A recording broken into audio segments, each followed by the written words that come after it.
All right, the Clinton dynasty may be far from over. Up next, can you believe this? Chelsea's potential plan for Congress. They're not going anywhere. And while the Republican Party works to restructure the federal government, the Democratic Party is, well, it's fallen apart. It's anarchy. Wait till you hear who's trying to take over and why it could backfire badly. And Ed Henry is here with the details. Of your transition, they knew Bridgegate was still out there. Chris Christie maintains his innocence. They didn't want that distraction, but I'm told by sources inside the transition as well, they felt that Chris Christie was stocking the transition with too many loyalists to him. And this is all about Donald Trump now. It's not about Chris Christie or Sarah Palin or all the people bandying their names for cabinet posts. He's also about a governor. The president. He still has to answer to the people of New Jersey. He has a job. Yeah. Is that a bumpy start or is that a decisive start? Hey, I see this problem, I'm going to get at it right away. That's what you're right. I was going to get to the competing narrative. So bumpy start. So what do? You say, look, we're going to get somebody else in charge.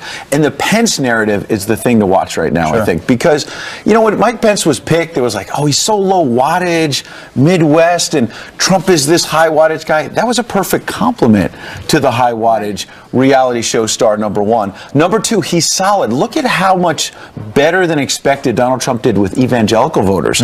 Because he was pounding that throughout the Midwest, the South, and that was helpful. And then now the transition to governing, Donald Trump makes no bones about it. He's never governed before. Mike Pence has, not just as governor of Indiana, but as you all know, he was on Capitol Hill, not as a backbencher, but as a House Republican leader.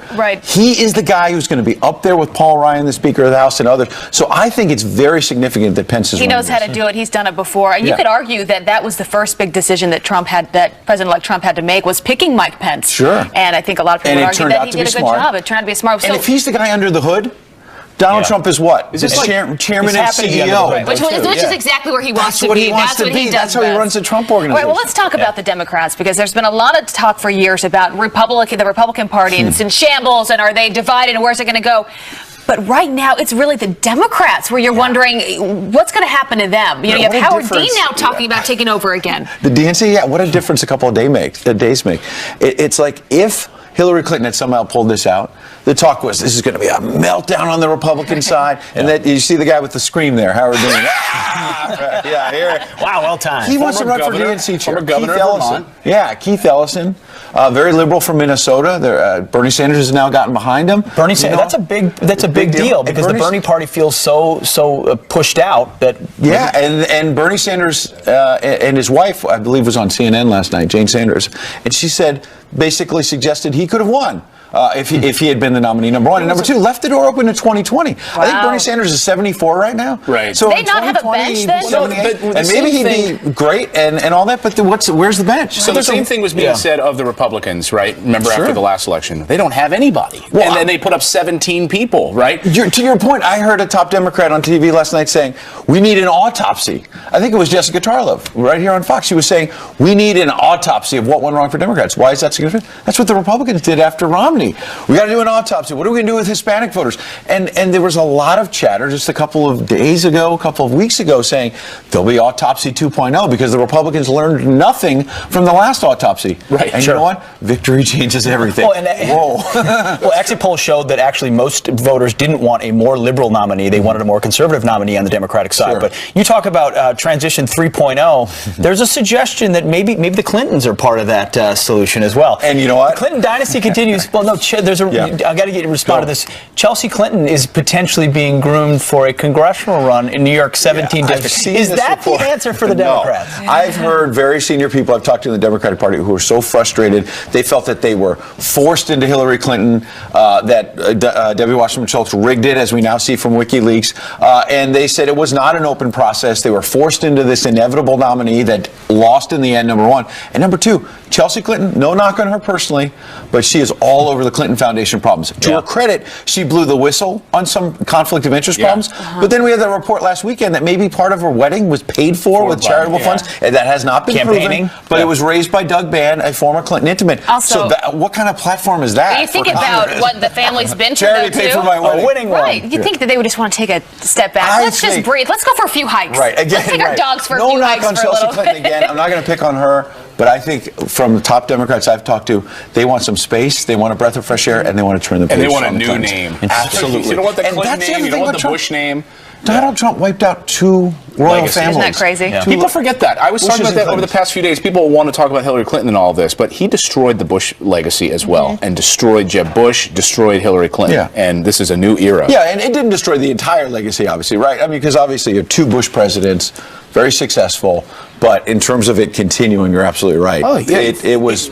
And you wonder if anyone else would have been able to do that this election cycle. It was just, a time in history. Everybody doubted him. Yeah, yes, they did. And the Democrats have 2 very distinct paths. I mean, you could double down, or you go with Keith Ellison, the first Muslim congressman, very far left, very divisive. He talked about impeaching previous presidents. I mean, they could go in that direction. It'd be a heck of a show. No doubt about it. This is a real crossroads for the Democratic Party. Absolutely. Ed Henry, great to see you. Thank you, sir. Good to see you. All right. Well, the president-elect vowing to help America's hardest hit cities. We are going to fix our inner cities. Every single American will have the opportunity to realize his or her fullest potential. So what can President-elect Donald Trump do to fix them? Bishop E.W. Jackson weighs in, and he's on deck. Plus, he lost to Donald Trump in the primaries. Wait until you hear who is suggesting Ted Cruz for the Supreme Court. Stick around for that.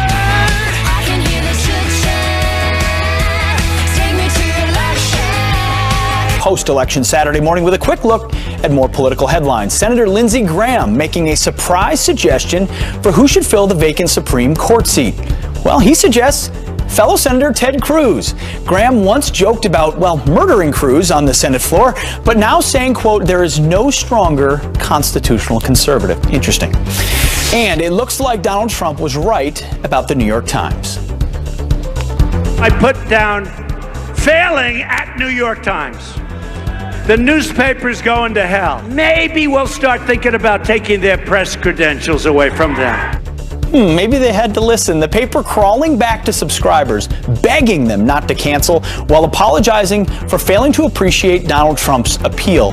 Despite that, the paper does stand by its claim of fair coverage of this election. Abby, over to you. Thank you, Pete. All right, America's hardest hit cities coming out for President-elect Donald Trump as he doubles down on his vow to improve their lives. Listen. We are going to fix our inner cities. Every single American will have the opportunity to realize his or her fullest potential. The forgotten men and women of our country will be forgotten no longer. So what exactly can Mr. Trump do for America's inner cities? Here to weigh in, founder and president of the conservative nonprofit Stand, Bishop E.W. Jackson. Bishop, thanks for waking up so early for us. Good to see you. Thanks for having me. So as you know, this is an important one moving forward as we look at making America great again, as President-elect has talked about throughout this whole campaign, the inner cities and working with local churches and parents and organizations. What can he do just in the early days of his presidency? Oh, a lot, Abby and Clayton. And who would have thought that a New York billionaire would be the person who would offer hope to the inner city? God works in mysterious ways. First of all, he can bring the private sector into these inner cities, and he's talked about doing that. I would encourage people to read the speech that he gave in Charlotte and read his New Deal for Black America. The bringing corporations in and getting government out of the way will allow the economic and entrepreneurial spirit in these communities, and it's there, but we just have to unleash it. It will allow that to emerge. I think that's the first thing. That'll create jobs and create opportunity for people who now feel hopeless. Now, Bishop, looking at some of these exit polls, pretty remarkable compared to 2012, what Trump was able to do over Mitt Romney in the Hispanic vote, 29% to 27% for Romney. Look at in the African American vote, Donald Trump 8% to Romney 6%. And he said, of course, out on the campaign trail, take a chance. What have you got to lose, talking to the African American vote? And then, of course, over the past 8 years, we've seen black youth unemployment through the roof under President Obama. So bringing these businesses into inner cities, that's one piece of this. What about education? Oh, of course, Donald Trump talks about school choice. And look, those of us who really care about the education of people in the community, rather than just pounding the issue of race and racism and everything is a matter of race, we've been talking about parental choice in education for years. Republicans have talked about it a little bit. It looks like Donald Trump is very, very serious about it. It's going to take competition. It's going to take opportunity for parents to choose schools for their children that they think will best educate them in order to bring educational excellence into the inner cities. And that is essential to seeing these communities turned around. Look, here's my concern. Are we going to be 50 years from now having this same discussion about poverty, about crime, about murders in the inner cities of our community, of our country? Donald Trump, I believe, offers some hope that no, we won't be talking about that 50 years from now, because he's a problem solver rather than a person who just wants to exploit people for his own political gain. Well, certainly a time to give him a real opportunity here for some change. All right, Bishop Jackson, thanks for being here this morning.